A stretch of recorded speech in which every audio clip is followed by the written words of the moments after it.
Page 48, the dancing lesson. 3/4 time, 1 flat, we're in the key of F major again. Let's talk about this one hand at a time.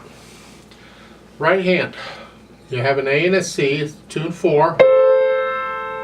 And again, I wish they'd stop these finger numbers. You only need the finger numbers at the beginning to tell you which fingers to start with, and you ought to be able to figure the rest out. Here, and then here, B flat, remember, here. And then second line, you move up here, 2, 5, B naturals, B natural, thumb, and then 2 on the B flat, and your little finger again is fine. We just moved. Kind of like a spider crawling around. We do that on piano.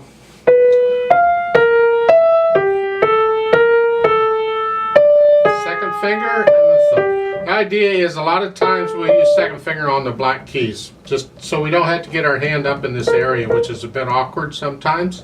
Sometimes you have to, but if possible we don't. At least I don't. So second finger on the big flat key. Black key, and then you get more of what you had before. Let's go down on page 49, 4th line down. You're here, and then here, B flat and thumb again,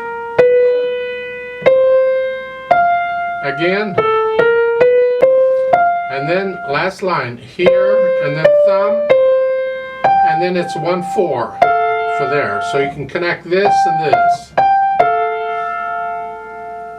Finger-wise.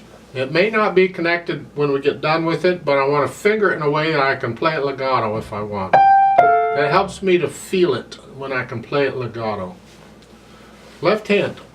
Left hand, 5th finger on middle C, and all these ledger lines. It would have been easier to read if they would have given you a treble clef, but they chose not to, and this is good exercise. You need to know these notes anyway, so this gives you a chance to use them. So it's C, and then a D, and then an F, and here, and you again.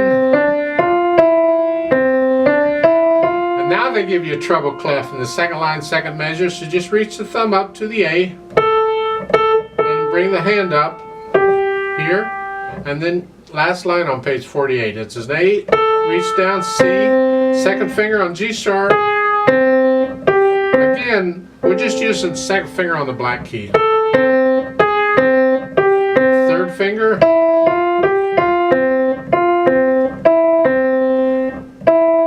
and page 49, 1st line, last measure. Look at this, 3, 4, 5, back to bass clef, and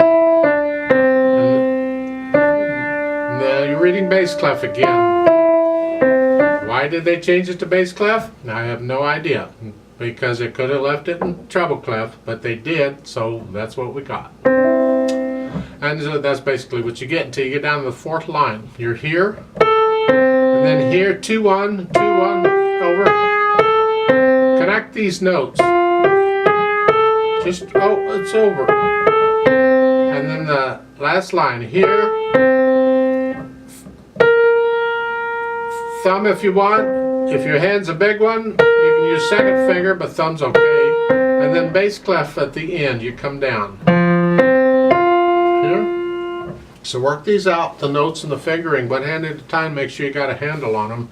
And then we attempt to put them together. That's a whole nother horse race. It's here. You gotta hold that D down as you play it. And that doesn't sound great, but that's what it is. And now lift this up, because it's got a rest, so it's here. Hold it up.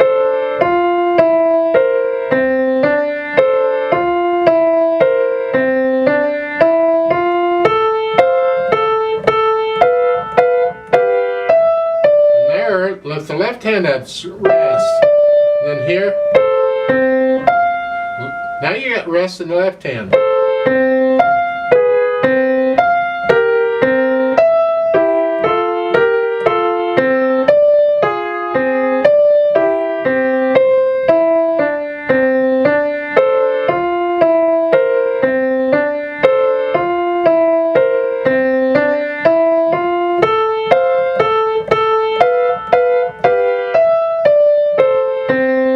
Here, Fourth line down. Watch this. Careful.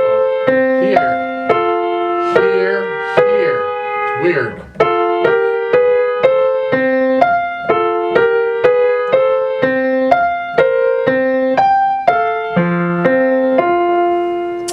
So you work that out so the hands are playing together nicely.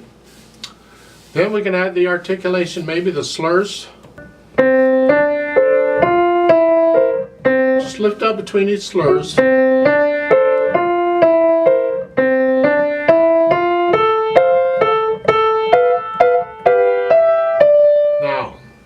at the end of the second line, in the right hand you have a slur.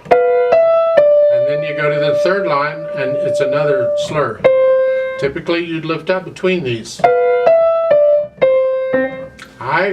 It's a personal thing. I think it's unmusical to do that. I consider the last measure of the second line a lead-in measure to here. I'm going to there. And as such, I would not separate those. I would connect them. So to me, I'd slur it all together.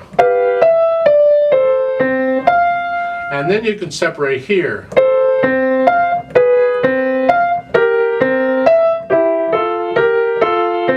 Again, I'd connect this here. They didn't slur it, they could have, but I'd connect it to the first measure, the 49. And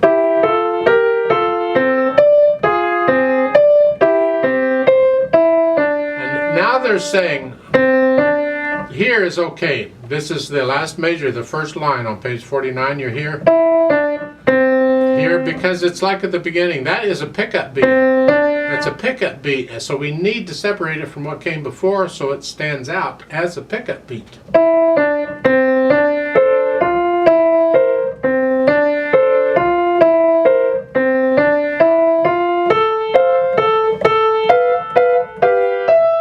I would connect this, connect that. Separate here if you want.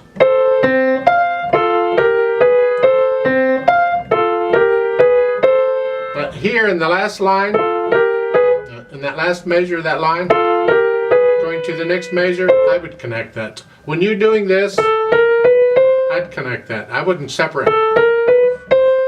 No, that's yuck. So connect these. Here, now, separate. And they want it. And again, I disagree with that. So I think that's unmusical too. Sometimes I wonder if they're really thinking about the music or they're just drawing slurs over each measure. But to me, that on the bottom line on page 49, the last few measures, I'd connect all that. To me, that all belongs together. So it's here. So I recommend you do that. You get the articulation in, there's not a lot going on, slurs mainly. Then we got the dynamics. Feel the dynamics. At the beginning, it's soft. Gentle. Now you're going to come up some.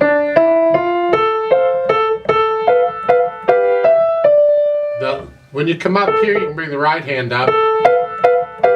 That way you got more room to come down here. And then the right hand is soft. Come up. This part here is a little unsettling. It's louder.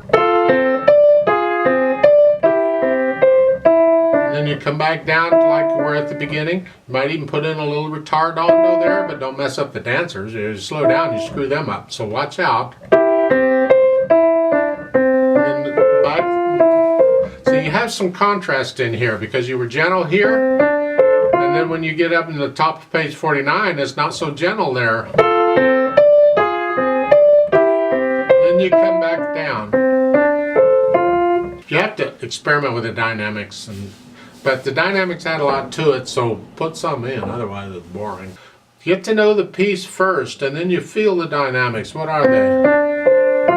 Of course, you got to kind of take it up to speed too. So it's a rhythmic swing, whatever that is. I don't know. It's a dancing lesson. I guess it's like a waltz lesson. A lesson. No. So how fast do you think of a waltz? How fast? 1, 2, 3. 1, 2, 3. And when you can do that, then you start feeling the music.